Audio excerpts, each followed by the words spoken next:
Waktu itu kita ada tugas atau enggak ya? Iya Bapak ada. Ada?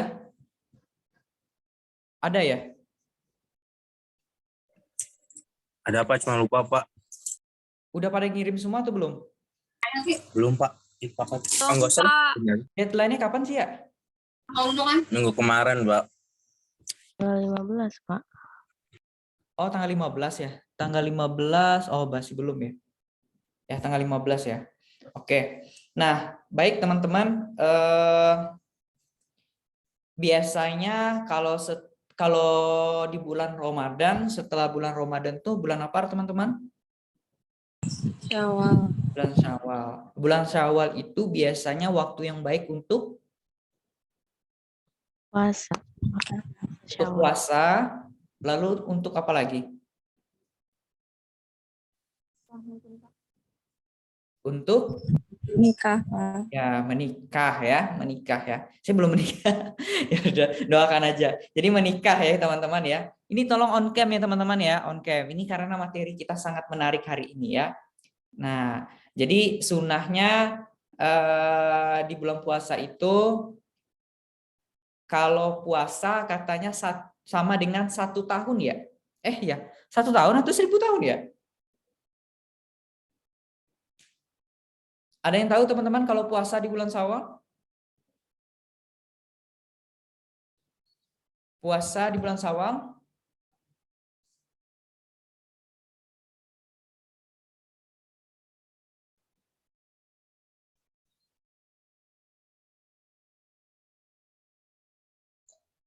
Apa? Ada yang tahu? Nah, ini pengetahuan agamanya sama-sama belajar kita ya. Ya, jadi ini kalau puasa bulan Syawal itu bagian katanya sama dengan 1 tahun kita berpuasa ya. Kalau salah nanti koreksi aja. Dan satu lagi adalah pernikahan ya. Katanya puasa di bulan Syawal itu sangat dianjurkan ya. Nanti kalau misalnya teman-teman merencanakan menikah ya, cobalah menikah di bulan Syawal ini. Tetapi itu bukan sekedar wacana ya teman-teman ya. Saya lihat itu kalau di kampung saya ya, kampung saya di Padang itu kalau misalnya udah selesai lebaran ya, misalnya kita lebaran di hari pertama, hari pertama, kedua dan ketiga itu kan kita lebaran. Hari keempat itu tenda-tenda pernikahan sudah berdiri teman-teman. Gedung-gedung udah pada dipesan ya. Nanti kalau kita keluar itu isinya orang nikah semua ya, orang pesta semua ya. Karena mengambil momennya, mengambil situasi dan kondisi di saat hari selesai lebaran ya. Karena mungkin ya selain sunnahnya juga karena situasinya adalah di waktu itu adalah waktu di mana setiap keluarga ya itu berkumpul ya, baik itu keluarga jauh yang dekat maupun yang jarang bertegur sapa ya, itu dipertemukan semuanya ya di hari lebaran itu. Mungkin ya ketika di waktu itulah waktu yang tepat orang untuk melaksanakan pernikahan. Nah, dan juga di waktu itu juga kan orang juga jor-joran teman-teman ya. Orang nggak memikirkan ya berapa duit yang dikeluarkan. Karena di saat orang selesai lebaran atau di waktu lebaran itu adalah waktunya orang untuk mengeluarkan duit ya. Di sini masih ada yang dapat THR, teman-teman? Masih ada yang dapat THR? Masih Pak. Saya pasti Pak dapat Pak. Dapat berapa? Dapat berapa Rizky Ramdoni? Dapat lumayan Pak. Oh lumayan, nggak mau nyebutin nominal ya. Nah, Iya Pak. kalau di kalian biasanya ada budaya ini nggak? Budaya menambang. Kalau istilah saya bahasa Indonesianya itu anak-anak kecil itu memang sengaja datang-datang ke rumah orang ya. Ya mau silaturahmi atau kalau anak kecil kan nggak mungkin ya silaturahmi ya. Anak kecil mah tujuannya ya dapatin duit dari orang yang dikunjungi itu gitu kan, dapat makan, perut kenyang, dapat duit gitu. Nah, itu disebut dengan budaya menambang. Kalau kalian ada juga kayak gitu? Ada juga? Di saya keluarga semua Pak kampungnya Pak. Jadi pada datang semua setiap rumah. Oh, artinya ada juga ya datang-datang ke rumah ya. Artinya memang sama lah ya, cuman istilahnya beda ya. Ya, karena itu waktunya anak-anak untuk bersukacita ya, mendapatkan apa ya istilahnya ya, ampau atau THR dari rumah-rumah yang dikunjungi. Nah, itu sedikit intermezzo teman-teman. Nah, hari ini kita akan membahas itu ya, membahas tentang pernikahan ya. Kita bukan bahas bentuk pernikahan itu seperti apa, hukum menikah itu seperti apa, enggak. Kita nggak akan bahas itu. Karena itu adalah tugasnya guru agama ya, guru yang sifatnya yang memahami masalah pernikahan itu. Nah, yang kita pelajari hari ini adalah tentang bagaimana kita menyiapkan duitnya ya, menyiapkan duit untuk melangsungkan pernikahan itu. Ya, ini adalah pertemuan ke-10. Ya, minggu depan itu kita UTS ya, minggu depan itu kita UTS jam 8 ya. Ya, gabung ya dari kelas ini sama kelas yang siang yang nanti siang ya.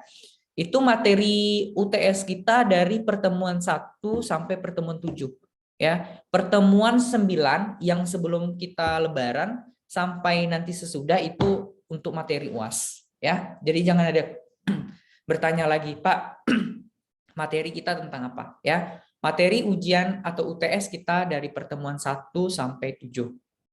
Nah, hari ini kita bahas tentang perencanaan dana pernikahan. Nah, saya mau tanya nih teman-teman, ketika teman-teman mendengarkan kata perencanaan dana pernikahan, yang teman-teman pikirkan apa sih? Apa aja sih yang terpikirkan di otak kalian? Ayo. Nabung, Pak. Mahar, terus kawin. Mahar, Resepsi, Pak. Catering. Buat rumah. Ya, kalau buat rumah kan di luar ini. Kita perencanaan dana pernikahan aja. Ya. Oh, iya. Nah, apalagi teman-teman? Kalau itu kan lebih kepada ya yang perlu dipersiapkan ya. Yang lain apa? Ada yang tahu teman-teman? Ketika mendengar kata perencanaan dana pernikahan, yang kalian pikirkan apa aja? Kalau saya menabung, Pak. Nabung. Menabung? Ya.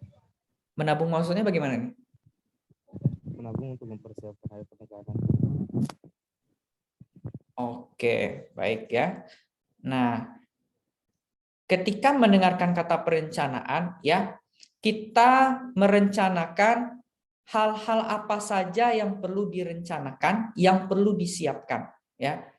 Nah, ya kalau dilihat ini kan, ya maaf ya, pakai background pengantin Minang ya, karena saya orang Minang jadi sedikit menggambarkan saja, ya. Jadi ketika kita merencanakan dana pernikahan, yang perlu kita rencanakan berbagai hal. Mulai dari persiapan tunangan, ya, tunangan itu kan butuh dana. Sampai di hari H nanti, itu semua butuh dana. Nah, untuk memperjelas apa itu dana pernikahan, ayo kita tonton dulu ya. Tonton dulu sebentar. Peluang menggunakan gue untuk berinvestasi. Sebagai Bentar ya. pekerja lapangan, gue nggak ada waktu karena ribet. Tapi setelah gue menggunakan peluang. Halo Soal Finansial. Suaranya masuk teman-teman? Masuk, Pak. Masuk, Pak. Ya, kita dengarin dulu ya. Ketemu lagi di Widya's Corner. Video kali ini mau ngebahas tentang biaya pernikahan. Nah, ini kayaknya rame banget nih. Banyak banget orang-orang yang nanya lewat tiket di aplikasi atau mungkin nanya-nanya juga di kolom komen. Itu nanya tentang gimana sih caranya merencanakan biaya pernikahan. Dan yang paling sakral adalah gimana sih sebenarnya rincian dari biaya pernikahan itu. Bener nggak? Bener kan? Nah coba dong kalau kamu nih yang sekarang lagi concernnya ke pernikahan, biaya apa sih sebenarnya yang menyedot paling banyak budgeting kamu? Nah boleh share di kolom komen. Atau misalnya kalau kamu yang lagi bingung juga, ini biaya pernikahan startingnya dari mana gitu kan ya? Nah boleh share di kolom komen pengalaman kamu tentang merencanakan biaya pernikahan.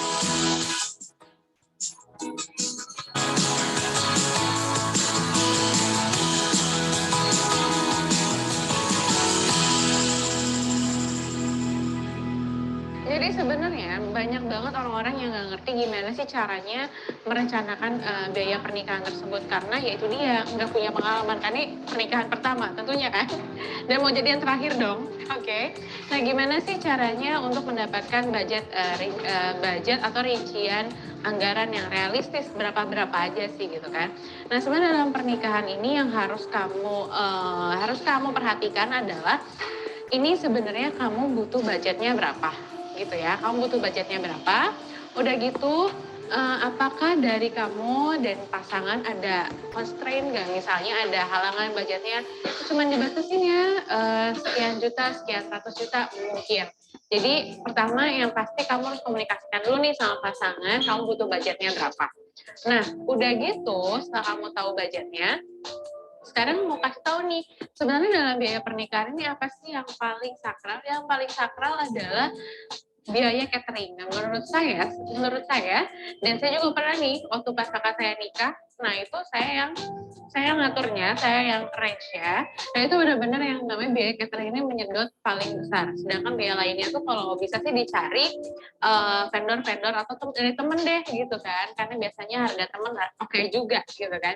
Nah biaya catering ini kenapa yang paling besar saya anggarin karena yang namanya pernikahan di Indonesia yang paling banyak diomongin ini makanannya dibanding make up-nya, dibanding dekorasinya, sama dibanding bajunya. Yang paling sering diomongin adalah makanannya. Makanya kita cari makanan yang paling enak yang bisa kita makan dan yang paling ya pokoknya nggak ada masalah deh makanannya. Pokoknya kita memastikan makanannya oke. Jadi budgetnya ini kalau misalnya teman-teman bisa lihat ini ada tabelnya. Saya udah ngasih tahu rinciannya. Rinciannya itu ada di sebelah kanan. Nah, itu ada rinciannya, ada cateringnya berapa persen, gedungnya berapa persen, undangan berapa persen, make up, dokumentasi, dekorasi, souvenir, seserahan, wedding organizer, dan biaya lainnya. Jadi ini sebenarnya tergantung kalian. Ini hanya saran aja, kalau kalian mau lebih dari ini, ada biaya-biaya lainnya mau ditambahin silakan. Ini hanya sekiranya kamu hanya ingin melakukan pernikahan hanya di resepsi aja dan akad. Ini belum ada biaya prewedding, belum ada biaya pengajian segala macam. Jadi ini hanya untuk yang pernikahan aja pas resepsi dan akad. Dan yang paling besar itu ada di catering karena kita harus tahu nih masalah catering ini sensitif banget. Yang pada kita tahu orang Indonesia seringnya ngomongnya tentang makanan. Nah kalau saya itu pas kemarin bikinnya itu di catering ini ngabisin 54% dari budget totalan ini. Jadi ini hanyalah saran. Kalau kalian mau bisa lebih banyak dari ini nggak apa-apa. Mau ada yang dikurangin, ada yang ditambahin, it's okay. Oke? Jadi ini hanyalah kasarannya aja. Dan take note juga kalian harus bikin biaya lainnya karena biasa ada budget-budget yang ternyata ini makeup artisnya harus makan dulu. Ini kita panitianya dikasih makan nggak? Makannya kan mereka kerjanya pas kita lagi nikah gitu kan, dan mereka tuh nggak bisa makan saat kita melakukan pernikahan. Biasa dikasih box gitu, box makanan di luar budget catering. Nah ini juga harus mulai dianggarkan si biaya lain ini. Takutnya ada terjadi apa-apa ini bisa dipakai. Jadi ini nggak mengganggu keuangan kamu nih dan keuangan keluarga kamu. Kamu juga bisa merencanakannya melalui aplikasi Finansialku. Nah ini ada contohnya dari tadi yang budgeting itu, tadi aku masukin ke aplikasinya. Nah itu harus punya dana pernikahan di 195 juta dengan investasi sebesar 15,8 juta per bulannya. Dan ini harus imbal hasil investasi minimal 6% per tahunnya. Oke? Nah jadi kamu bisa merencanakannya lewat aplikasi finansial. Buat kamu yang belum download, silahkan download. Kita sudah tersedia di Play Store dan di App Store. Oke? Nah kalau kamu suka sama video ini, jangan lupa di like dan jangan lupa subscribe ya. Lewat IG saya di @artiweti. Oke, ya, itu kurang lebih ya pembahasan dari dia ya, teman-teman. Oke, nah itu sedikit gambaran teman-teman terkait perencanaan dana pernikahan ya. Kalau kita lihat dari video tersebut, memang perencanaan keuangan yang paling komplit itu, yang paling tinggi itu adalah masalah dana catering ya. Dana catering itu ya memang menjadi diwanti-wanti dalam video tersebut. Nah, kalau itu kan video aja ya teman-teman ya, video. Kita tidak bisa menggambarkan lebih jelas ya perencanaan dana pernikahan itu seperti apa ya. Ada yang mau menanggapi teman-teman? Ada yang mau menanggapi? Halo? Suara saya putus-putus atau bagaimana? Ada, Pak. Oke, baik, kita lanjutkan ya. Sebelum kita masuk kepada bagaimana perencanaan dana pernikahan itu, ya kita sedikit membahas ya nikah itu apa sih gitu ya. Jadi kalau menurut KBBI ya, Kamus Besar Bahasa Indonesia, nikah itu adalah perjanjian perkawinan ya antara laki-laki dan perempuan sesuai dengan ketentuan hukum dan ajaran agama ya. Ajaran agama apapun itu ya. Agama di Indonesia ada berapa teman-teman? Ada 6 ya. Agama di Indonesia ada 6 ya. Apapun itu ajarannya ya, itu nikah adalah sesuatu yang sakral ya. Enggak ada orang yaudah kamu nikah ya, maksudnya ngomong gitu aja nikah, enggak. Ada ketentuannya ya. Secara istilah pernikahan adalah akad yang menghalalkan pergaulan ya antara laki-laki dan perempuan yang bukan mahramnya ya. Jadi kalau misalnya kalian saat ini pacaran ya, pacaran itu hubungan kalian itu nggak halal ya, nggak halal teman-teman, karena bukan mahram ya, karena belum ada ikatan, belum ada proses sakral dan dihalalkan secara agama. Nah, makanya dalam Islam sangat melarang yang istilahnya adalah pacaran ya. Ya sebenarnya dikembalikan ke ilmu masing-masing sebenarnya teman-teman ya. Saya nggak paham tentang itu, tetapi yang saya pahami adalah dalam Islam itu memang tidak ada istilah yang namanya pacaran ya. Dalam Islam tidak ada istilah pacaran. Tetapi kalau kalian merasa saya pengen pacaran Pak, saya pengen mengenal dia nanti menjadi calon anak-anak saya nanti gitu ya, itu dikembalikan ke pemahaman kalian teman-teman ya, dikembalikan ke pemahaman kalian. Nah kalau dalam Islam memang udah jelas ya, Islam tidak sangat melarang yang namanya pacaran. Bahkan sekarang itu ada istilah katanya pacaran Islami gitu ya, pernah dengar nggak ya? Mana ada pacaran Islami teman-teman ya, nggak ada yang namanya pacaran Islami. Pacaran ya pacaran, Islami ya Islami, nggak ada istilahnya itu, jangan dicampur adukan ya. Nah pernikahan ini teman-teman ya sudah diatur dalam surat Ar-Rum ya ayat 21 ya. Isinya itu, dan diantara tanda-tanda kekuasaannya ialah dia yang menciptakan untukmu ya istri-istri dari jenismu sendiri, supaya kamu hidup tentram bersamanya ya, dan dia juga telah menjadikan diantaramu suami istri rasa cinta dan kasih sayang. Sesungguhnya pada yang demikian itu benar-benar terdapat tanda-tanda bagi kaum yang berpikir ya. Jadi di sini konteksnya kita dapat melihat teman-teman ya, ketika terjadi pernikahan ya itu akan menciptakan ketentraman hidup ya. Tentram nggak hidup kalian kalau kumpul kebo? Maaf ya, kita langsung ini ya, bahasa ini ya, langsung nyampaikan aja. Nyaman nggak kalau kita mendengar ada orang kumpul kebo atau pacaran, pegang-pegangan, peluk-pelukan gitu? Nyaman nggak teman-teman lihatnya? Teman-teman? Iya, Pak. Nyaman nggak? Gimana? Rizky merasa nyaman? Melihat orang lain gitu maksudnya, Pak. Iya, melihat orang lain gitu kan. Atau biasa-biasa aja. Ya udahlah, kan biasanya kan ini nih Jakarta ya. Jakarta itu tingkat apa ya? Bodo amat. Tingkat kepeduliannya kurang ya, bodo amatnya. Satu lagi, pacaran yang ngeri-ngeri banget ya, gitu ya. Apalagi Jakarta. Nah, kalau misalnya tingkat bodo amat ya itu perlu dipertanyakan. Tetapi itu sebenarnya hidup kita tidak tentram, teman-teman. Satu lagi ya, dari ayat ini ya, menciptakan rasa cinta dan kasih sayang ya. Kalau misalnya kalian pacaran yang cewek-cewek, misalnya yang cowok bilang saya cinta banget, cinta mati sama kamu gitu ya, pacar kamu bilang kayak seperti itu, nah itu bullshit teman-teman ya, bullshit. Emang dia udah tahu karakter asli kalian ya? Enggak ya. Pernikahan itulah tahu ya, ketika kalian sudah menikah ya, udah jadi suami istri, baik buruk kalian itu udah tahu. Nah, disitulah timbul rasa cinta. Rasa cinta dan kasih sayang. Kalian misalnya yang cowok suka kentut misalnya. Ya, mungkin awal-awal pernikahan ilfil ya. Mungkin di awal-awal ilfil. Ih, abang kok suka kentut gitu ya.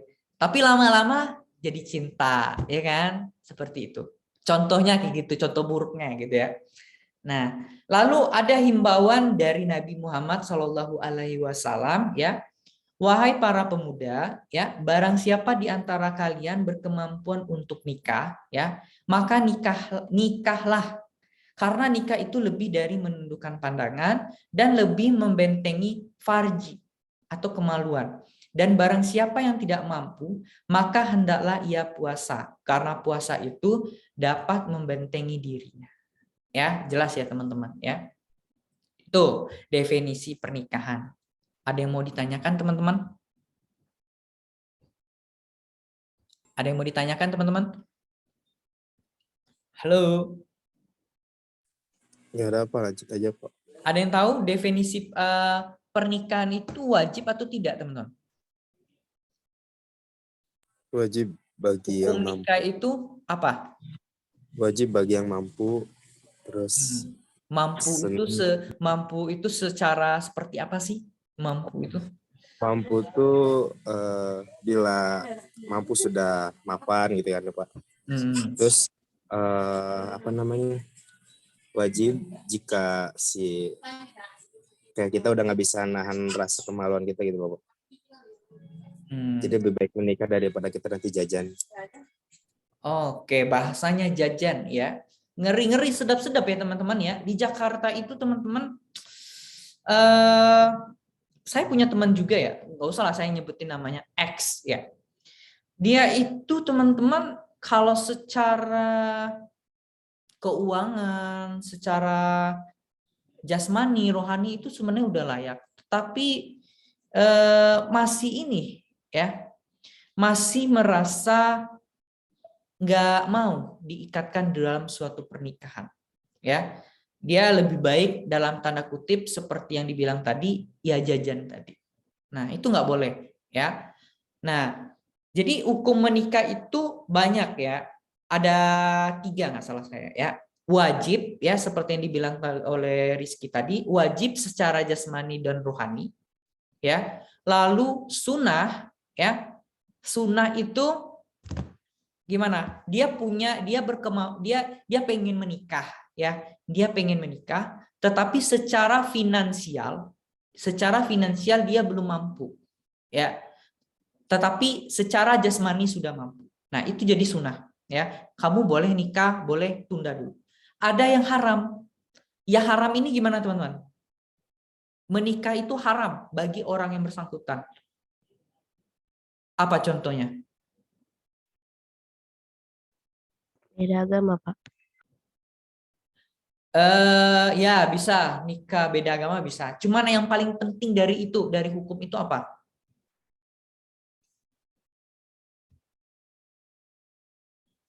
Ayo, apa?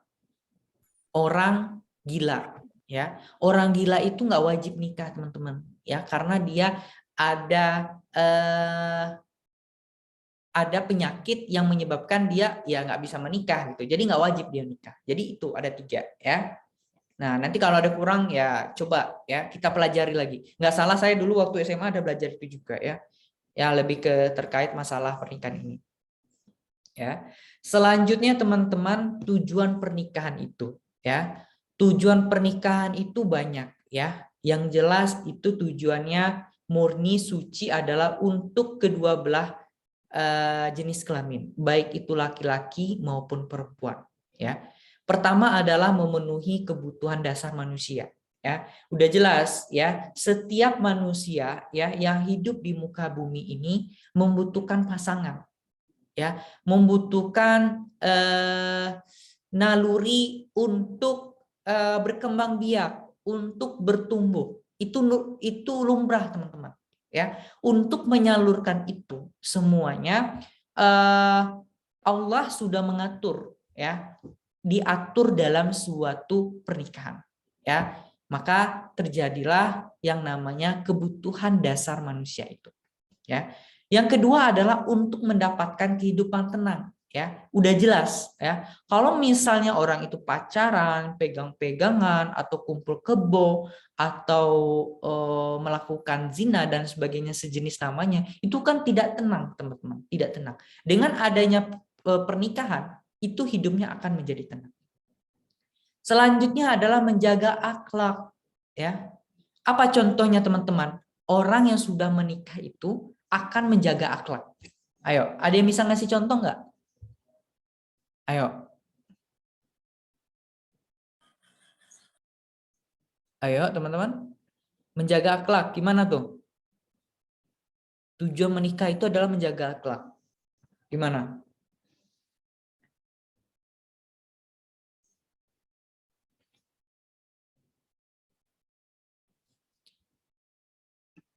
Ayo teman-teman, ini pada on cam semua ini kebanyakan ya. Habis lebaran semakin lesu ya.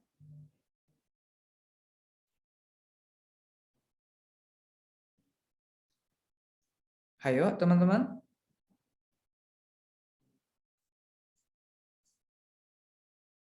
Ini pada on cam semua.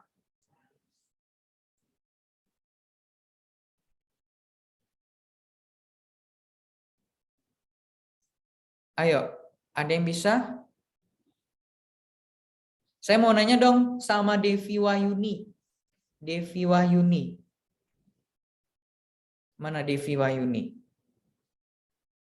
Halo Devi Wahyuni? Halo? Maaf Pak, bentar. Tadi agak nge-lag buat unmute. Ya. Nah, Devi Wahyuni, coba. Katanya menikah itu dapat menjaga akhlak, Devi. Contohnya seperti apa, Devi? Ya itu Pak, maksudnya kan kalau misalnya kita nikah kan menjaga diri ya Pak, dari kayak hal-hal yang di luar batasan gitu kan. Nah kalau misalnya kita nikah kan kita bisa diatur juga sama misalnya sama pasangan kita, nggak boleh kayak gini, nggak boleh kayak gitu gitu. Jadi lebih tahu aja batasan. Oke, betul ya. Nah, jadi kalau misalnya udah menikah, akhlaknya itu bisa terjaga, teman-teman. Ya, teman-teman pernah dengar nggak seorang preman yang menikah dengan seorang ustazah gitu? Ya, ketika dia menikah, itu akhlaknya yang akhlak premannya itu udah berangsur-angsur hilang, teman-teman. Karena dia memiliki istri yang luar biasa, ya, yang mengingatkan bahwasanya perilakunya itu tidak baik. Nah, makanya akhlaknya bisa menjadi lebih baik. Nah, selanjutnya adalah meningkatkan ibadah kepada Allah Subhanahu wa taala. Udah jelas ya teman-teman ya, ketika kita sudah menikah ya, itu kita saling support, saling mendukung, baik susah maupun senang. Dalam ibadah pun seperti itu ya. Misalnya salah satu pasangan kita mau sholat subuh, kita bisa sholat subuh bareng-bareng. Kalau misalnya kita pengen puasa, bisa ada yang mengingatkan, dan itu tentunya sama-sama dalam ranah untuk mencapai ibadah kepada Allah Subhanahu wa taala. Selanjutnya adalah yang terakhir adalah memperoleh keturunan yang saleh dan salihah ya. Dengan adanya pernikahan tentu anak yang dihasilkan adalah anak yang saleh dan salihah ya. Walaupun di luaran sana kadang-kadang kita sangat tragis ya teman-teman ya, banyak kejadian gitu ya, anaknya dibuang di sungai gitu ya, masih baby gitu ya, atau ada yang aborsi gitu ya, nampak kelihatan janinnya itu gitu kan, itu karena hubungan di luar nikah ya, hubungan di luar nikah itu sangat disayangkan teman-teman ya, sangat membuat kita sedih dan miris ya. Jadi saya sarankan teman-teman jangan seperti itu ya. Kalau misalnya teman-teman merasa Pak saya nggak sanggup lagi Pak dan begini dan begitu, oke silakan ya, kalian menikah saja ya, itu lebih baik ketimbang kalian melakukan hubungan di luar pernikahan. Begitu ya teman-teman ya. Nah selanjutnya teman-teman ya, kita juga bahas ya, berbicara tentang pernikahan ya. Pernikahan itu adalah babak baru untuk mengarungi kehidupan yang baru ya, itu jelas. Ibarat membangun sebuah bangunan ya, diperlukan persiapan dan perencanaan yang cukup matang. Mulai dari memilih bahan bangunan, keindahan, ya, keanggunan, kenyamanan, dan keramahan lingkungan yang dimana segalanya harus benar-benar diperhatikan. Bila tidak, bangunan yang indah hanya akan memberikan sejuta kekecewaan. Betul nggak teman-teman? Ya, walaupun teman-teman punya pacar yang cantik, yang ganteng, yang duitnya banyak, ya itu nggak ada manfaatnya teman-teman, karena status kalian adalah apa? Pacaran ya. Ketika kalian sudah menikah itu akan membawa keharmonisasi, harmonisasi secara agama, harmonisasi secara pandangan masyarakat. Pernikahan adalah sebuah perjanjian yang suci ya, yang kuat dan rencana besar. Maka harus ada beberapa tahapan yang ditetapkan dengan tujuan mendapatkan sebuah pernikahan yang sukses. Antara lain mewujudkan kemampuan dengan membicarakan, memutuskan untuk melamar, melaksanakan akad nikah, dan yang terakhir mengadakan pesta pernikahan. Ini ya bagian alur pernikahan. Selanjutnya, pesta pernikahan memang tidak selalu dikaitkan dengan pesta yang mewah ya dan meriah, karena sesungguhnya menikah dapat dilaksanakan dalam keadaan keuangan yang berjumlah tidak cukup banyak. Ya, jadi kalau kalian merasa Pak, saya secara jasmani dan rohani sudah merasa bisa Pak, tetapi saya kurangnya masalah finansial dikit Pak gitu ya. Ya nggak apa-apa teman-teman ya, silakan kalau merasa mau nikah ya, nggak jadi masalah. Baik pernikahan dalam bentuk sederhana maupun mewah pasti menginginkan proses pernikahan lancar tanpa halangan. Ya, baik itu nikah kalian mau mewah sekalipun ataupun sederhana, insya Allah ya itu sudah halal ya, sudah halal dalam pandangan Allah dan juga dalam pandangan masyarakat. Ya, dalam mempersiapkan sebuah pernikahan tidaklah mudah.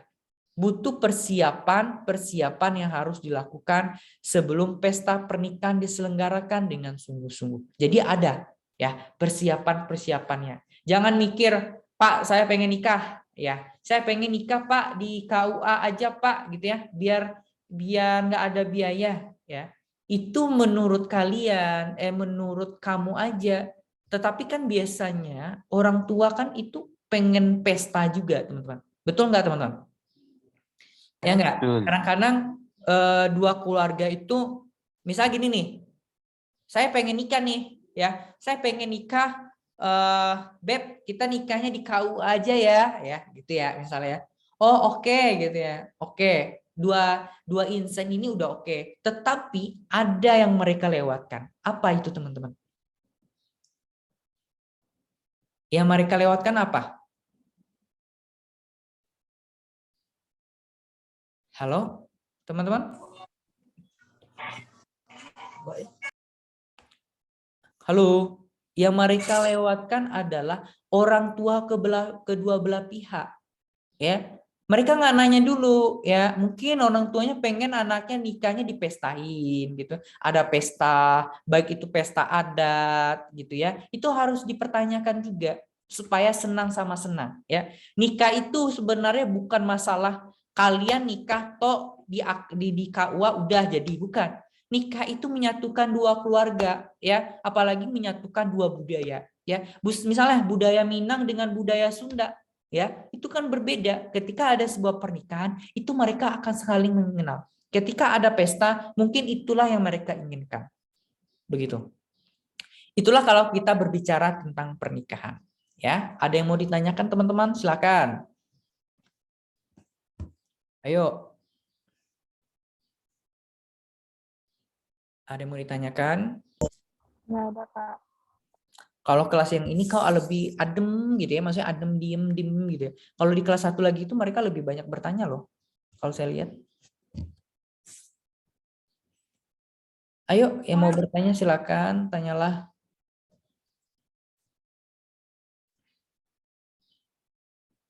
Apakah yang saya jelaskan terlalu cepat, teman-teman?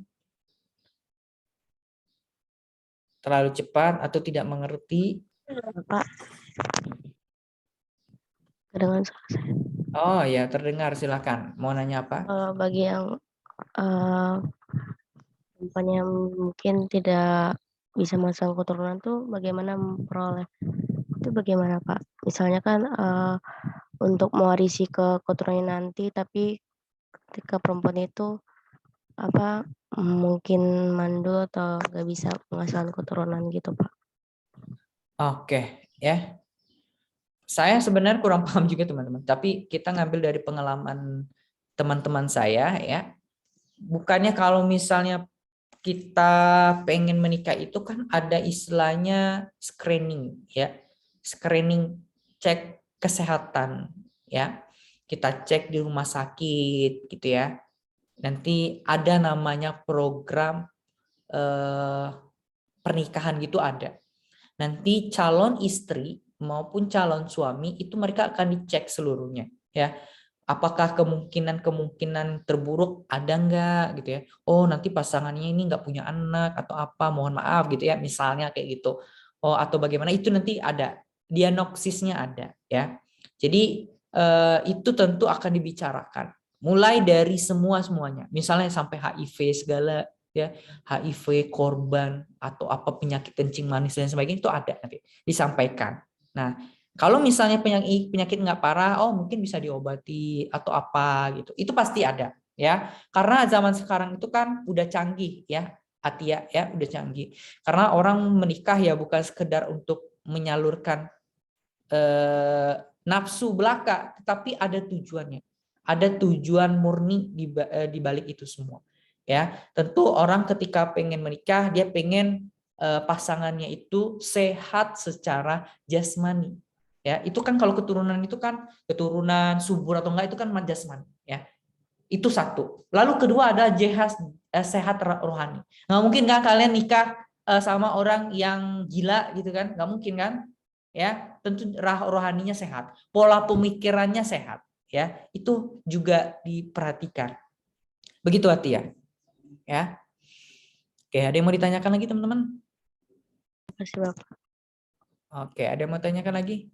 Ini sebenarnya materinya sangat menarik ya teman-teman ya. Waktu saya kuliah dulu nggak ada yang namanya materi kuliah perencanaan keuangan. Baru tahunya di Bapak, sini. saya mau tanya, Pak. Oke, silakan. Bapak, biasanya kan kalau sebelum berumah tangga ya Pak ya, itu tuh dua belah pihak itu punya perjanjian pranikah Pak. Make sure ada yang tentang keuangannya, nanti finansial keluarganya bakalan kayak gimana, bla bla bla blanya, itu ada di perjanjian pranikah kan Pak biasanya. Nah, kalau misalkan untuk apa sih namanya Pak, kalau dari dua belah pihak keluarga itu, sebentar Pak, kalau misalkan dari dua belah pihak keluarga itu misalkan satu pengen di apa namanya Pak, pesta yang mewah, dan satu lagi pengen misalkan wedding tema intimate gitu. Nah terus tuh dua belah pihaknya tuh sama-sama keras kepala Pak, sama-sama kekeh maunya di opininya aja, maunya di pilihannya aja. Nah itu tuh menurut Bapak jalan tengahnya itu kayak gimana Pak? Terima kasih Pak, maaf ya Pak kalau berbelit-belit. Oke, baik.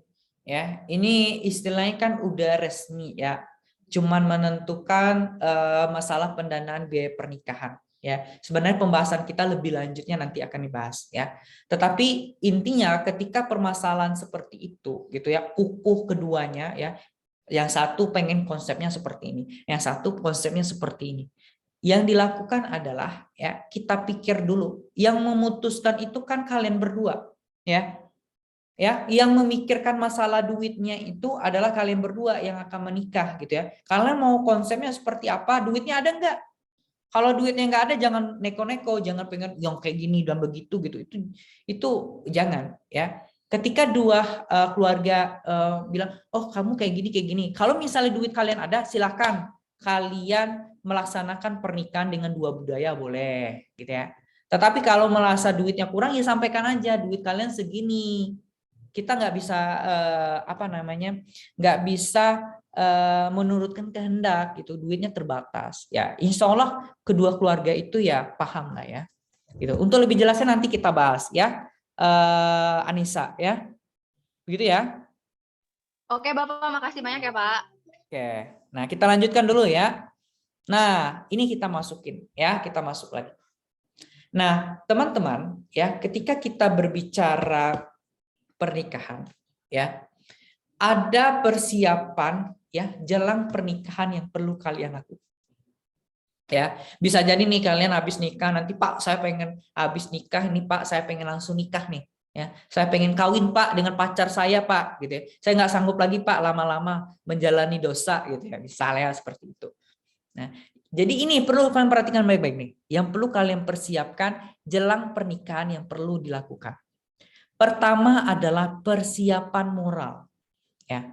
Moral itu kan teman-teman bagian terpenting. Ya. Jadi harapan terbaik dari para calon pengantin adalah mendapatkan pasangan seiman yang soleh dan soleha. Ya, jangan pernah kepikiran di otak kalian itu teman-teman untuk mencari bule. Ya, enggak, maksudnya gini. Kalian boleh cari bule, boleh ya. Kalian boleh cari bule. Tapi asalkan dia mau pindah agama, ya. Jangan kalian yang pindah agama. Oh, aku cinta banget sama ini bule dari Belanda itu gitu ya. Aku dengan sepenuh hati pengenlah aku nggak apa-apa deh demi dia pindah agama gitu. Jangan seperti itu. Ya. Kalau perlu dia pindah ke agama kita. Ya. Jadi, tetapi kalau menurut saya sih ya, selagi cowok Indonesia itu lebih menawan gitu ya, pilihlah cowok Indonesia ya, kayak gitu misalnya kan ya. Kalau cowok Indonesia ya gimana teman-teman ya, gimana menurut Rizky setuju apakah para wanita ini memilih cowok luar negeri? Ya Pak. Gimana? Tapi trennya saya lihat teman-teman, beberapa teman cewek saya itu nih, mereka kan kuliah S2 di luar negeri ya, kayak di Turki gitu kan. Tiba-tiba dia nikahnya sama cowok Turki loh. Kebayangin aja cowok Turki itu gimana menurut kalian? Tinggi, putih gitu kan, idaman buat para wanita banget gitu ya. Nah, nikah dia teman, banyak tuh kejadian seperti itu. Jadi cowok Indonesia itu tertinggal jauh. Nah, gitu. Oke, jadi ceweknya belum ini Pak, belum kenal sama cowok Indonya mungkin. Kenapa? Si ceweknya belum kenal sama cowok Indonya, jadi cuma kenal orang Turki doang. Coba kalau sudah kenal sama cowok Indo gitu, yang menawan dan tampan. Masya Allah, yang menawan, tampan dan ibadahnya bagus, akhlaknya bagus, itu ya. Kalau misalnya kalian nemukan cowok Indonesia nih, kalau secara kriteria fisik itu idaman banget gitu ya, idaman kalian ya. Secara agama top ya, akhlak top, itu tuh yang terbaik tuh ya, yang membawa kalian ke surga gitu. Nah, itu bagi yang cewek gitu. Tapi bagi yang cowok yang menginginkannya ceweknya gitu ya, oh Pak gitu ya, dia soleh banget Pak, cara ngomongnya aduh gitu ya, membuat saya meleleh gitu ya misalnya ya, atau lain sebagainya gitu. Ada kriteria masing-masing. Tetapi yang terpenting teman-teman ya, ketika kita mempersiapkan moral ini, Yang perlu teman-teman perhatikan adalah agamanya seperti apa, itu yang perhatikan. Kedua, dia itu akhlak dan ilmu agamanya bagus nggak? Kalau udah bagus teman-teman, ya udah bagus itu, fisik itu nomor 2, nomor selanjutnya deh, nomor selanjutnya. Ya, kalau fisik gitu ya, jujur nih ya teman-teman ya, teman saya itu buluk ya. Bukan saya bilang saya cakep gitu ya, saya memang biasa aja ya. Teman-teman saya itu buluk, tapi karena dia udah kerja di bagus gitu kerjanya bagus. Jadi luar biasa juga teman-teman. Ya, ditambah lagi akhlaknya luar biasa. Itu yang perlu kalian perhatikan. Ya, jadi perhatikan agama, lalu akhlak. Ya, setelah akhlak barulah kalian memilih fisik. Ya. Tunggu loh. Agama, sudah itu akhlak, sudah itu finansialnya teman-teman. Teman-teman harus perhatikan finansial. Buat apa akhlaknya bagus, agamanya bagus, kalau duitnya nggak ada? Mau? Yang cewek mau nggak nikah sama laki-laki tinggi, tampan, ganteng, agama bagus, tapi dia nggak bisa ngidupin kalian, mau nggak? Enggak, Pak, nggak mau. Nggak mau, Pak. Nggak mau kan? Ya, Harusnya kan? mau dong. Nanti kan kita bisa cari bareng-bareng. Ya maksudnya minimal, ya betul, minimal ada kerjaan lah ya, nggak perlu kaya ya, betul nggak teman-teman? Sekarang cewek ini Pak, sekarang perempuan sekarang lebih suka daddy sugar Pak, rekeningnya yang tebal-tebal. Nah itu saya nggak tahu gitu ya, tetapi kalau menurut saya ya, bukan menurut saya ya, ini kejadian fakta, kita kombinasikan secara agama. Kalau agama kan bilang pertama itu kan agama, ya kan Rizky? Yang kedua akhlak, ya kan? Kalau agamanya udah bagus kan tentu akhlaknya juga bagus. Dan ketiga adalah finansialnya. Ya, kalau finansial kita nggak usah muluk-muluk. Ya, maksudnya minimal calon iman kalian itu udah kerja, minimal sudah kerja. Ya, kalau kaya mah itu nggak usah. Kalau kaya itu mah itu bonus. Kalau dapat kaya itu mah bonus. Tetapi kalau misalnya pengen kaya, ya udah sama-sama berjuang. Seperti yang Rizky bilang tadi. Yang keempat adalah baru yang tampan, ganteng tadi boleh, gitu ya. Nah itu persiapan moral. Ya, selanjutnya adalah persiapan konsepsional. Ya, kalau konsepsional ini adalah memahami tentang konsep pernikahan, ya tidak kalah pentingnya, ya. Karena sebuah pernikahan adalah ajang untuk menambah ibadah dan pahala, bukan hanya sekedar kegiatan duniawi, ya. Pernikahan juga dapat dikatakan sebagai sarana pendidikan, selain dapat mendapatkan pelajaran-pelajaran baru, dan pernikahan juga dapat menjadi sarana berdakwah pada keluarga. Ya, jadi ketika menikah, ya pastikan itu adalah untuk saling sayang menyayangi, untuk saling support, dan untuk saling sarana berdakwah. Ya, begitu teman-teman. Oke, kita lanjutkan ya, persiapan kepribadian.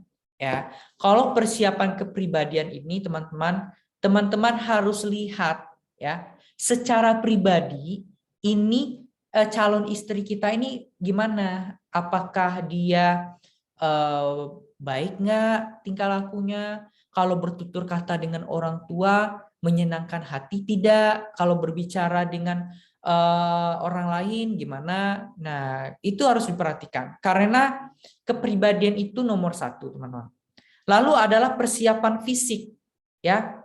Fisik itu kan terkait dengan masalah kesehatan, teman-teman. Ya, kalau fisiknya sehat, tubuhnya sehat, ya, itu akan memperoleh calon keturunan yang sehat juga, ya.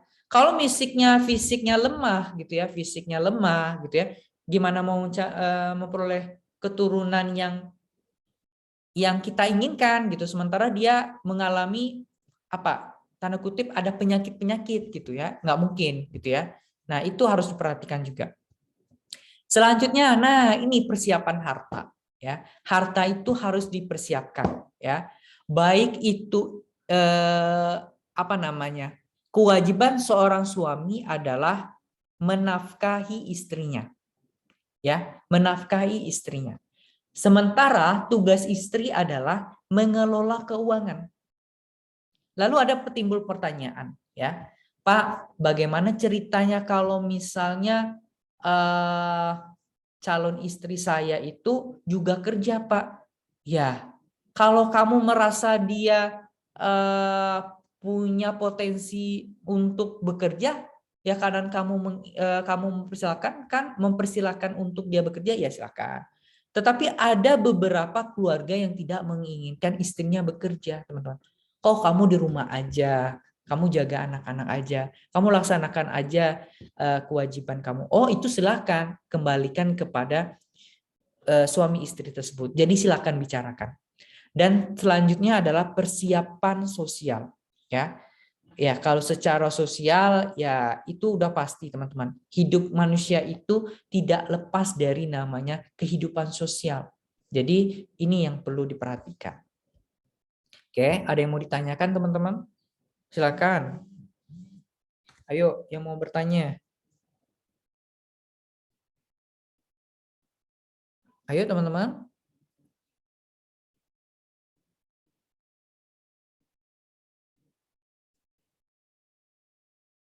Ayo, atau saya mau tanya nih. Nih, saya mau bertanya nih, ya. Saya mau nanya sama Safety Indah Lestari. Safety. Iya, Pak. Ini pada on cam semua ini. Ayo. Safety. Iya, Bapak. Kenapa nggak on cam? Sinyalnya, Pak. Aduh, alasan sinyal mulu ya. Menurut kamu safety gitu ya. Misalnya kamu nanti udah nikah. Nah, menurut kamu bekerja, duit yang kamu miliki itu, duit yang kamu peroleh dari gaji itu nanti duit kamu sendiri, atau duit kamu itu bisa untuk duit suami kamu? Kalau menurut saya, duit saya sendiri, tapi nanti kalau misalnya emang lagi kita ada kebutuhan gitu, ya duit kita bareng-bareng gitu, Pak. Jadi artinya duit kamu boleh untuk kebutuhan sehari-hari? Boleh. Kan nggak harus, emang kan kewajiban seorang suami itu kan ngasih nafkah istri. Tapi kalau misalnya emang suaminya lagi nggak ada, ya pakai yang kita punya aja dulu. Oke, Masya Allah, luar biasa ya. Nah, ada pendapat lain nggak kira-kira, teman-teman? Ada pendapat lain nggak? Atau ada yang mau menambahkan? Kalau Bapak, tapi setahu saya kalau duit suami itu kan duit istri juga. Terus kalau istri ya punya istri sendiri gitu, Pak. Jadi kayak suami itu semua nggak berhak untuk minta. Itu menurut saya, Pak, kalau salah. Mohon dikoreksi. Oke, ada lagi teman-teman? Ini Pak, tadi emang benar dibilangnya duit suami, duit istri ya duit istri pribadi gitu. Tapi dalam berkeluarga itu kan konsepnya kerjasama gitu, saling membantu gitu. Ketika suaminya misalnya kan ekonomi nggak selalu di atas kan, pasti roda berputar gitu. Kadang nanti di bawah. Mungkin karena istrinya duitnya nggak pernah kepake atau ya duit istri kan istri juga punya tabungan dong. Alangkah baiknya saling membantu. Gitu. Oke ya, betul ya teman-teman ya. Jadi sebenarnya tergantung sudut pandangnya seperti apa ya. Kalau kita berbicara ya dalam ilmu perencanaan keuangannya ya, duit suami itu sebenarnya ya duit bersama ya, duit suami dan juga duit untuk dia menafkahi istrinya. Dan yang terpenting juga teman-teman jangan lupa, laki-laki itu ya ketika punya pendapatan dia jangan lupa memberikan duitnya atau memenuhi kebutuhan siapa? Ibunya. Betul, Pak. Ibunya. Betul nggak? Anak laki-laki itu dia jangan lupa memberikan duit juga kepada ibunya ya, karena tanggung jawab seorang ibu itu, tanggung jawab seorang anak laki-laki itu adalah ibunya juga. Jadi teman-teman yang perempuan jangan cemburu nanti ya. Misalnya ini kok suamiku dia ngasih terus rutin ke ibunya gitu ya. Jangan cemburu. Dalam Islam memang udah seperti itu. Ya. Jadi ketika udah menikah dan kalian melihat suami kalian rutin memberikan duit ke ibunya, ya itu udah menjadi kewajibannya. Ya, pernah dengar nggak? Pernah dengar nggak bahwasanya anak laki-laki itu selain tanggung jawabnya kepada istrinya dan juga tanggung jawab kepada ibunya, gitu ya? Tuh. Iya Pak.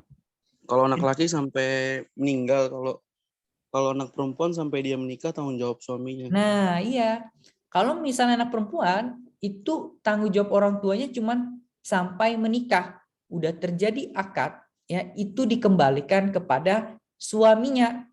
Apapun itu kebutuhannya, apapun itu alat make up-nya gitu, skincare-nya, tasnya, bedaknya, makannya dan sebagainya, itu menjadi tanggung jawab suaminya. Ya, seperti itu. Lalu masalah duit tadi.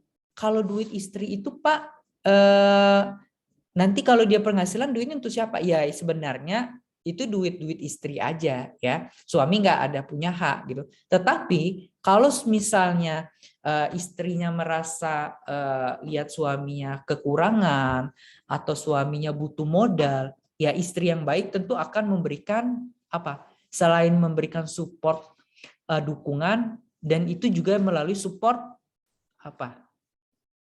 Memberikan dana, misalnya abang gitu, abang mau bikin dana, mau bikin apa usaha, ini adek ngasih gitu ya, suntikan dana gitu, boleh silakan. Kalau misalnya istrinya paham gitu, seperti itu ya, begitu ya teman-teman ya. Jadi kalau pemahamannya betul ya, duit siapa namanya duit istri ya duit istri. Tetapi kalau istri yang baik, ketika melihat suaminya mengalami kesulitan, ya jangan didiamin juga, keles gitu ya. Betul nggak? Ya, jadi jangan diam gitu. Suami udah berdarah-darah gitu, tapi usaha yang didapatkan ya sedikit gitu. Ya mungkin lah didiamin susu anak gitu, ngarapin suami gitu nggak mungkin. Mungkin kasihlah apa ya, bantuan juga gitu ya. Seperti itu. Oke, ada yang mau ditanyakan lagi teman-teman? Cukup? Oke, kita lanjut lagi ya. Ini 8 hal utama yang harus masuk daftar perencanaan dana pertingkat. Jadi ini 8 hal-hal yang harus kalian ketahui teman-teman. Pertama adalah di mana dan kapan akan menikah. Ya, ketika kalian pengen menikah, kalian harus tahu dulu di mana kalian pengen nikah. Kalian pengen menikah di gedung, di rumah, di pelatar rumah, itu kalian persilakan, tidak masalah. Ya. Lalu kalian rencanakan juga, kalian pengen nikahnya kapan? Oh Pak, saya pengen nikahnya di awal bulan Syawal Pak, karena keluarga saya banyak Pak, lagi pulang kampung Pak, dan lagi pada waktu itu ya pada ngeluarin duit Pak. Oh silakan. Atau Pak, saya pengen nikahnya di tahun ajaran baru. Oh boleh, karena di waktu itu gaji ke-13 misalnya yang PNS baru cair Pak. Oh silakan. Pak, saya pengen nikahnya tanggal-tanggal cantik Pak gitu ya. Misal tanggal cantik berapa ini? Di tahun ini tanggal cantik bulan berapa? Tanggal berapa aja sih teman-teman? Tanggal berapa ya? Tanggal berapa nih? 2000 tanggal 22 bulan 2 2022 udah lewat ya. Udah lewat ya, atau tanggal 22 tanggal 22 bulan 12 2022 bagus, tanggal cantik juga. Oke, silakan gitu ya. Pengen tanggal cantik Pak gitu, silakan. Nah, dan ketika kita merencanakan di mana dan kapan akan menikah, teman-teman harus dapat melakukan estimasi anggaran. Ya, mungkin ya teman-teman pengen acara pernikahan di gedung yang mewah gitu ya. Teman-teman harus mikir dulu nih, di tahun 2018 ya misalnya biaya sewa gedung impian teman-teman itu 40 juta ya. Namun 5 tahun lagi apa mungkin itu harganya 40 juta? Mungkin nggak? Nggak mungkin gitu. Tentu itu ada banyak faktor teman-teman. Ya, banyak faktor yang dapat mempengaruhi perubahan biaya tersebut. Salah satunya adalah inflasi. Jadi mulai dari sekarang teman-teman itu udah merencanakan ya di mana tempat nikah. Kalau misalnya, oh Pak saya nggak mau nikah di gedung-gedung Pak, saya pengen nikah di pelataran rumah, silakan. Ya arti kalian nggak mengeluarkan biaya. Tetapi kalau kalian pengen di gedung, ya silahkan dari sekarang. Pak saya pengen nikah 5 tahun dari sekarang. Kalian harus mikirkan inflasi nanti ke depan terjadi berapa. Itu mungkin harga 40 juta sekarang itu nggak mungkin. 5 tahun ke depan itu nggak mungkin 40 juta lagi. Jadi itu tolong diperhatikan ya. Nah selanjutnya yang perlu diperhatikan adalah cincin pernikahan. Ya, nah cincin pernikahan ini menjadi kebutuhan setiap orang yang akan menikah, teman-teman. Ya, kalau di zaman sekarang itu kan cincin pernikahan itu unik-unik ya, betul nggak teman-teman? Menarik-menarik ya kalau tahun sekarang ya. Kan kalau sekarang itu kan nggak selalu dalam bentuk emas kan? Ya nggak? Betul, Pak. Betul. Nah, kalau kalian nanti kalau misalnya pengen nikah, kalian pengen cincinnya cincin apa sih? Cincin plastik? Pak, saya pengen cincin plastik atau saya pengen berlian, Pak? Terus gimana? Atau dari karet gitu kan? Gimana? Ayo, yang cewek gimana nih? Ayo cewek, pada diem aja sih. Kalian yang gimana? Yang ada aja. Oh, yang ada aja. Oke. Kalau dikasih dari plastik juga mau ya. Dari cincin plastik juga mau. Gimana? Gimana? Kalau saya mikirnya gini Pak, yang tidak memberatkan suami dan tidak merendahkan istri. Oke, seperti apa itu? Ya selayaknya Pak, misalnya kemampuan kita beli misalnya emas gitu kan, dianjurin emas berapa gram gitu. Oke, artinya berilah cincin yang tidak memberatkan suami dan tidak apa tadi? Rendahkan istri. Calon istri, ya. Itu bagus ya. Jadi jangan yang ngono-ngono gitu ya, maksudnya saking milenialnya pengen pakai cincin terbuat dari imitasi, jangan ya, kalau bisa emas ya, seperti itu. Tetapi intinya kembalikanlah namanya itu kepada komunikasi kalian dan juga budget ya, budgetnya itu juga ya. Selanjutnya adalah tema dan undangan pernikahan ya. Ketika kalian menikah, kalian pengen temanya seperti ini. Pak, saya nanti kalau nikahnya itu temanya ada wayang-wayangnya, Pak, di undangan saya itu. Atau Pak, nanti di undangan saya itu ada foto kami berdua lagi di gunung gitu ya. Atau kami lagi di gedung apa gitu Pak gitu. Oh, bebas teman-teman, bebas. Kalian mau temanya seperti apa, undangannya ketika dibuka langsung ada kayak layar apa gitu. Siapa yang baru-baru nikah kemarin yang pemilik ruang guru teman-teman? Saya juga sempat Belva Devara, Pak. Siapa? Belva Devara. Ya Belva Devara sama Septina Anggraini ya. Bukan Sabrina, Pak. Sabrina Anggraini ya, mantan putri Indonesia katanya gitu ya. Nah, itu kan saya lihat katanya undangan itu unik ya. Undangan dibuka langsung ada kayak layar gitu, kayak ini lihat ya kan? Itu pasti luar biasa itu bikin undangan kayak gitu. Nah, boleh kalau kalian merasa pengen memberikan sesuatu yang wow, silakan. Tetapi berkali-kali disampaikan ketika berbicara tentang itu yang perlu diperhatikan adalah budgetnya berapa, konsepnya seperti apa, itu harus dimaksimalkan ya. Selain itu, supaya bisa undangan teman-teman itu unik dan kekinian ya, teman-teman kan milenial pengen yang kekinian, maka gunakan jasa editor undangan yang khusus menangani permintaan itu ya. Ya, kalau editornya saya nggak tahu teman-teman ya, saya belum pernah cek bagaimana tema undangan pernikahan yang menarik itu, belum, karena saya belum pernah bikin ini ya. Tetapi kalau teman-teman punya referensi, mau ngasih info, Pak saya punya referensi Pak gitu ya, oke silahkan kontak saya gitu ya. Nah itu selanjutnya adalah musik, fotografer dan video pernikahan ya. Misalnya kalian pengen ada musik dangdut Pak gitu ya. Boleh, silakan ya.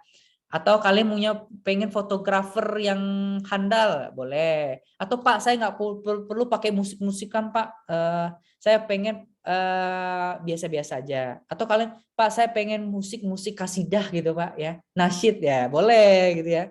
Atau Pak, saya mau fotografernya pakai jasa teman saya aja deh Pak gitu ya. Karena lebih murah Pak gitu ya. Oh, nggak apa-apa.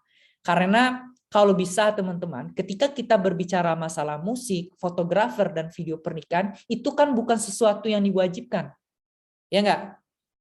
Kadang-kadang yang bisa membengkak biaya pernikahan itu kan adalah ini. Nah, tapi ketika kita mengabaikan poin 4 ini, sebenarnya kita bisa mensupport untuk persiapan yang lain. Tetapi kalian pengen juga ada musik, fotografer, dan video pernikahan itu, maka mintalah bantuan teman yang punya kemampuan di bidang itu. Misal gini, kan kalian di kampus nih, kalian kan punya UKM, unit kegiatan rohani nasyid gitu. Kalian pengen punya nasyid, kalian kontak aja. Kalian hubungi teman, kalian mau nggak gitu, kami undang gitu. Jadi tampil di pernikahan saya gitu. Bayar aja, kalau harga teman sama teman kan lebih murah. Hubungin. Kira kalian punya musik nasyid. Fotografer gitu, hubungin UKM fotografer. Oke. Atau yang teman-teman yang anak-anak desain komunikasi visual. Oke, silakan hubungi. Dan itu tentu bisa menekan biaya pernikahan kalian. Nah, selanjutnya teman-teman, ya, catering pernikahan. Nah, kalau berbicara masalah catering, ya tadi kan kita udah nonton videonya, ya. Video tersebut menyatakan cateringnya tadi berapa teman-teman? Berapa persen tadi? 54. 54% dari 100%. Itu kan luar biasa, ya.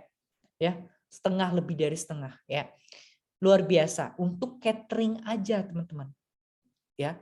Ketika kita berbicara catering, teman-teman mikir balik, apakah perlu kita menggunakan catering atau enggak?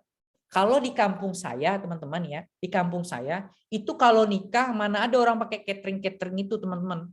Ya, nggak tahu nih kalau di kampung teman-teman. Kalau di kampung saya ada yang menikah itu warga-warga sekitar itu datang, teman-teman, sukarela membantu.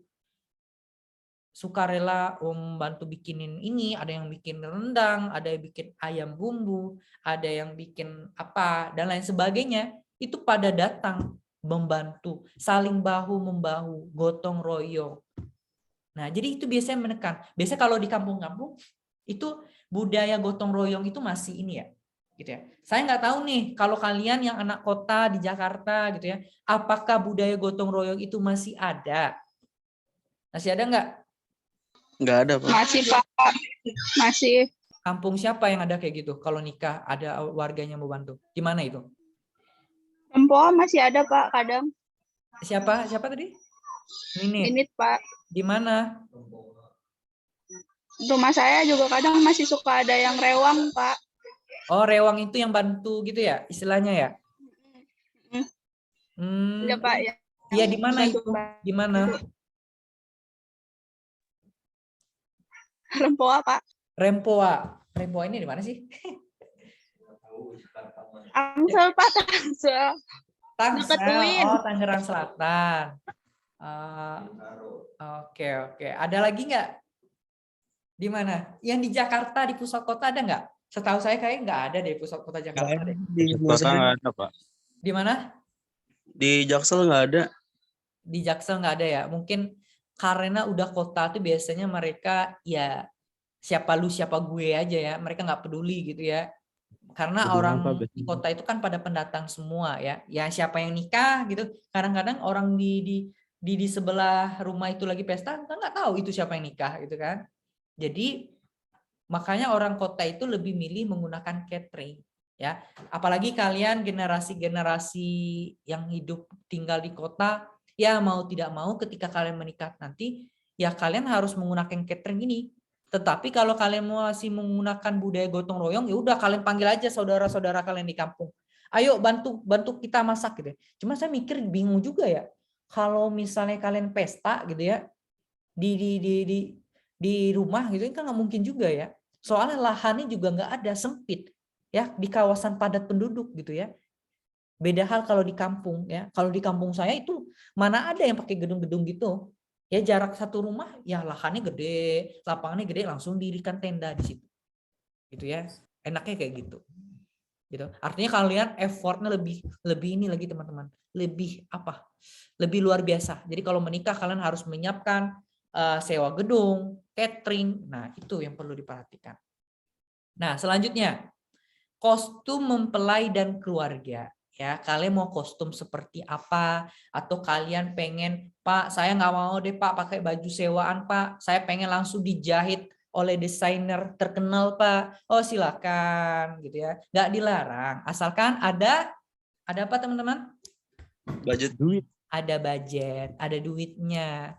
Ya kalau nggak ada duit yang gimana mau dibikin ya.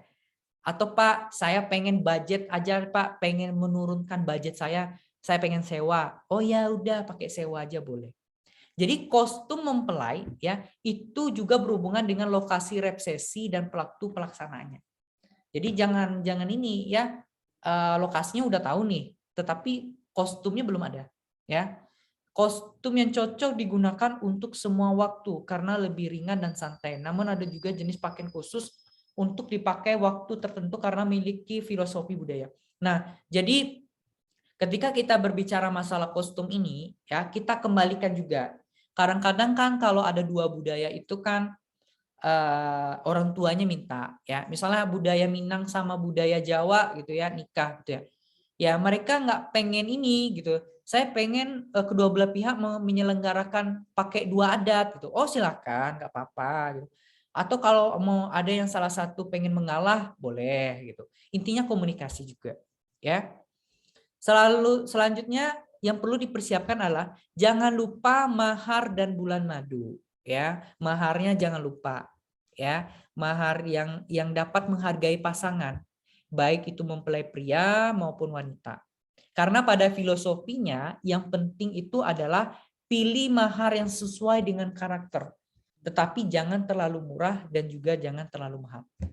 Ya, dan terakhir adalah bulan madu. Ya kalau misalnya kalian mau bulan madu silakan, kalau enggak langsung kerja ya udah, mau kerja silakan. Buat apa Beb? Kita nggak usah bulan madu Beb gitu ya. Oh boleh, nggak apa-apa ya. Kalau misalnya Beb nggak mau bulan madu ya oke. Atau Beb kita habis nikah kita nggak perlu bulan madu dulu, bulan madunya ditunda, kita cari rumah dulu atau apa dulu gitu. Nanti kita kumpulin, nanti kita pergi ke Bali atau kita pergi ke Turki atau lain sebagainya. Itu boleh, silakan. Silakan komunikasikan. Ya. Nah, selanjutnya adalah transportasi ya. Teman-teman jangan menganggap transportasi itu pengeluaran yang sepele, teman-teman. Transportasi ini perlu dipersiapkan juga. Karena ini adalah bagian dari persiapan pernikahan, ya. Nah, sampai di sini ada yang mau ditanyakan nggak, teman-teman? Oke, ada yang mau ditanyakan? Silakan, 10 menit lagi kita. Ayo, silakan. Ayo, teman-teman. Berarti intinya semuanya komunikasi ya, Pak? Intinya komunikasi. Tetapi yang saya sebutkan tadi itu adalah hal-hal yang perlu dipersiapkan. Ya, jangan ada yang kelewat. Nggak mungkin kan kalian nikah tanpa ada mahar. Ya, nggak mungkin kan kalian nikah nggak ada apa catering, nggak ada makanan, nggak mungkin. Tetapi kalau betul-betul kalian memang nggak ada duit, ya nggak dilarang juga sih mau nikah di KUA gitu ya. Ayo. Intinya komunikasi. Semuanya itu komunikasi. Jangan lupa ya, komunikasi itu menjadi bagian terpenting. Tanpa adanya komunikasi, semuanya akan bubar ya. Akan bubar, akan terjadi pertengkaran. Ya di mana-mana pun itu. Bukan masalah pernikahan aja sih ya. Semuanya dalam segala kehidupan kita itu perlu komunikasi, teman-teman. Kalau nggak ada komunikasi nanti salah paham. Ya. Oke. Ada yang mau tanyakan lagi nggak? Atau lanjut?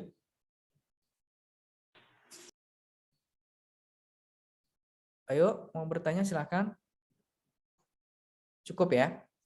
Oke, kita lanjutkan aja ya. Nah, ini ada 7 hal yang perlu dihindari agar pesta pernikahan tidak menggerogoti isi kantong Anda. Apa aja 7 hal ini?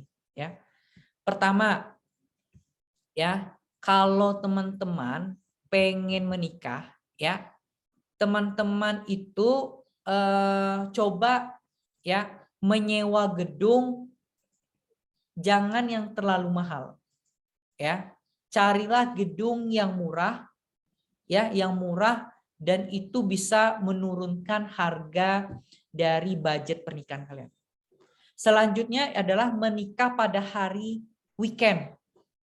Ya, kalau teman-teman menikah pada hari apa? Kalau teman-teman menikah pada hari weekday, ya, Sabtu atau Minggu, itu biayanya kan gede, lebih tinggi kan? Ya. Berarti kebalik, Pak. Gimana? Nikahnya weekday, jangan weekend. Balik kali, Pak. Oh iya. Kebalik ini ya. Ya betul, ya. Jadi nikahnya itu pada hari biasa, ya. Ini salah ya. Pada hari biasa tentu lebih murah jika dibandingkan menikah di hari Sabtu atau Minggu. Jadi jangan nikahnya di hari libur gitu ya. Karena ada beberapa lokasi atau tempat itu kadang dimahalin gitu ya. Catering juga seperti itu, ya. Nah, ini nanti saya rubah ya. Lalu membeli gaun yang harganya gila-gilaan ya. Karena pengen saking jadi princess yang perempuan ini, pakailah jasa desainer yang mahal ya. Tapi saya mikir sih itu nggak perlu ya teman-teman ya. Toh mau dipakai satu kali ya sewa aja gitu ya. Ngapain juga harus pakai catering designer apa gitu ya. Tapi kecuali punya duit banyak ya nggak apa-apa ya. Kedua, mengutamakan makanan ringan daripada makanan yang utama. Ya, tapi saya rasa ini agak susah ya kalau diterapkan di Indonesia. Soalnya kalau di Indonesia itu makanan itu kan makanan agak orang kalau makan itu kalau tanpa nasi tanpa lauk itu kurang gitu ya. Ya enggak? Ya, jadi orang tuh lebih demen makan yang utama gitu ya. Ada lauk, ada ikan, ada ayam itu gitu ya. Lebih itu kalau menurut saya. Tapi kalau ini kayaknya bisa pengecualian teman-teman ya. Kalau di Indonesia mungkin nggak cocok. Tapi kalau di luar negeri karena dia biasanya standing party ya. Kalau di luar negeri itu kan mereka standing party ya, menikahnya pestanya itu kayak minum gitu aja kan, berdiri gitu kan, ya nggak apa-apa, jadi kan budgetnya nggak banyak. Tapi kalau di Indonesia kayaknya nggak bisa itu, ya. Nah jadi kalau bisa, kalau saya sih ya utamakan makanan utama sih, ya betul nggak teman-teman? Ya nggak mungkin kan orang biasanya kalau mau nikah gitu ya makanan yang utama ini, apalagi yang diundang adalah mahasiswa gitu ya. Saya ingat dulu teman-teman ya. Ketika ada undangan pernikahan ya di sekitar kosan saya ya itu mahasiswa pada senang teman-teman ya itu waktunya untuk makan banyak-banyak gitu ya karena anak mahasiswa mah kekurangan makanan gitu ya. Nah selanjutnya apa teman-teman, menyewa hiburan yang harganya selangit itu nggak perlu teman-teman. Buat apa mengundang artis ibu kota gitu, artis Jakarta, artis Bandung ya nggak perlu gitu ya. Ya terlalu mengandalkan orang lain ya, mengandalkan orang lain ini untuk sebuah pernikahan gitu ya sebenarnya tidak harus ya. Teman-teman itu sebenarnya nggak harus menggunakan jasa wedding organizer gitu, nggak perlu sebenarnya ya nggak perlu ya. Menggunakan pihak lain jelas akan menambah pengeluaran ya untuk hal-hal biasa yang bisa dikerjakan sendiri. Kalau bisa teman-teman kerjakan sendiri ya kerjakan sendiri. Kalau misalnya teman-teman jago desain gitu ya, bikin undangan sendiri ya bikin sendiri aja, tinggal print gitu kan, tempat jasa print. Kalau misalnya teman-teman bisa bikin kue pernikahan atau keluarga teman-teman bisa bikin ya bikin aja sendiri. Bisa bikin souvenir buatan sendiri ya apa salahnya gitu ya. Dan tentu itu akan menekan pengeluaran juga. Lalu membeli cincin kawin yang terlalu mahal, ini menarik. Kadang-kadang kan orang ini egonya sangat luar biasa ya. Cincin kawin, satu lagi mahar ya. Ketika menyebutkan akad gitu disebutkan satu rumah 5 emas permata dan berlian bertatakan apa gitu ya. Ya, itu kayak seolah-olah menjadi pamer ya. Pamer apa namanya? Pamer kekayaan gitu ya. itu sebenarnya nggak perlu juga ya. Itu teman-teman ya. Ada yang mau ditanyakan lagi nggak?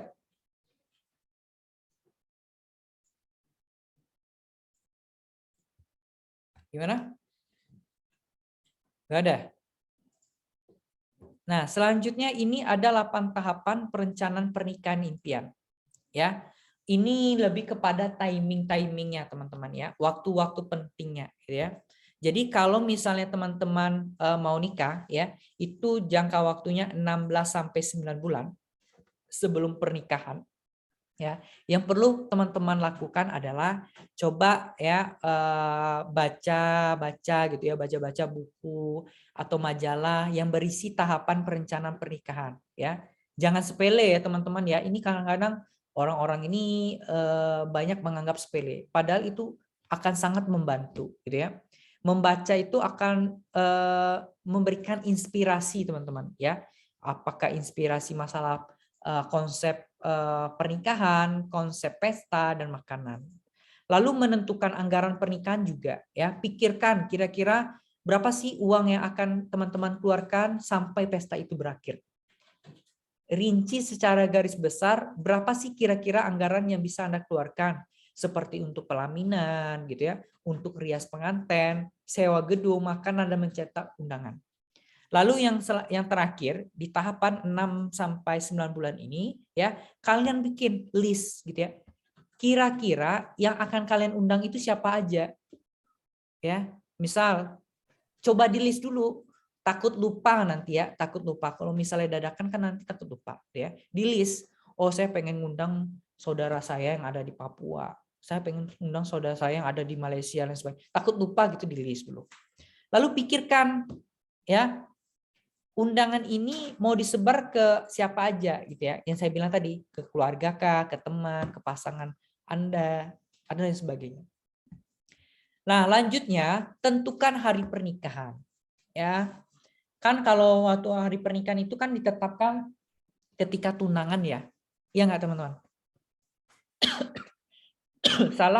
salah atau benar saya ini?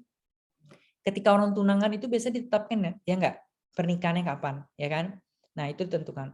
Selanjutnya mencari info sebanyak mungkin mengenai fotografer dan pemilik catering dan perias pengantin yang bagus. Ya, silakan browsing atau silakan tanya-tanya ke temannya boleh. Pikirkan siapa yang akan menjadi MC gitu ya, yang akan memandu acara itu ya. Nah, ini adalah persiapan yang akan dilakukan 8 bulan sebelum pernikahan ya. 8 bulan sebelum pernikahan ya. Ini yang perlu teman-teman perhatikan adalah tentukan acara hiburan apa yang akan ditampilkan. Apakah teman-teman full menggunakan adat atau teman-teman menggunakan acara nasional, itu ditentukan. Lalu survei pemilik catering, lalu udah mulai menyewa atau membeli pakaian, pesan tempat pernikahan dari sekarang gitu ya, dari 8 bulan ini gitu ya. Nah, lalu ini 7 sampai 6 bulan sebelum hari pernikahan ya. 7 sampai 6 bulan pernikahan ini yang perlu teman-teman pikirkan adalah pilih dan pesanlah kartu undangan. Ya, kartu undangan, mulai memikirkan masalah bulan madu, beli atau sewa baju untuk orang tua, temui MC, sewa yang diperlukan seperti listrik ya dan sebagainya, mengatur transportasi gitu ya. Lalu 5 sampai 6 bulan sebelum hari pernikahan ya, ini yang perlu teman-teman persiapkan. Lalu ada 3 bulan sebelum hari pernikahan. Nah, ini adalah keputusan final, teman-teman. Ya, teman-teman sudah memfinalkan nih masalah makanan, ya, masalah bunga ya, masalah makanan, tempat resepsi ini sorry ya salah tipe. Lalu daftar undangan yang akan disebarkan itu dipastikan lagi ya, cincin pernikahan. 2 bulan sebelum pernikahan ya, fotografer ya, tanggal mengumumkan tanggal pernikahan kepada sosial media, artinya kita ngundang gitu ya. Lalu memeriksa kembali daftar acara gitu ya. Dan 1 bulan sebelum hari pernikahan ya, sebar undangan, konfirmasi ya, baik itu prias, catering dan sebagainya ya, mengurus surat pernikahan ke KUA, fitting terakhir untuk pakaian. Nah, ini 1 minggu sebelum pernikahan, ya. Cek semua kesiapan dan itu harus sudah mencapai 100%. Kalau bagi perempuan supaya misalnya terlihat apa gitu ya, kan kita ada budaya pingit gitu ya. Nah, silakan kalau mau dipingit boleh. Atau kalian mau cingkrak-cingkrik kemana gitu ya, mau saya malas Pak, perawatan Pak, saya masih pengen menikmati momen-momen saya sewaktu masih gadis. Oh silakan. Ya. Nah, itu aja teman-teman ya. Itu aja yang perlu dipersiapkan ya. Berapa persennya teman-teman bisa lihat dari video yang kita tonton tadi ya. Oke. Ada yang mau ditanyakan nggak sebelum kita tutup? Karena waktu sudah menunjukkan 9.53. Ayo. Cukup? Nggak ada lagi teman-teman? Oke, karena tidak ada, kita cukupkan saja perkuliahan kita ya. Kita cukupkan saja. Bapak, materinya boleh minta Pak.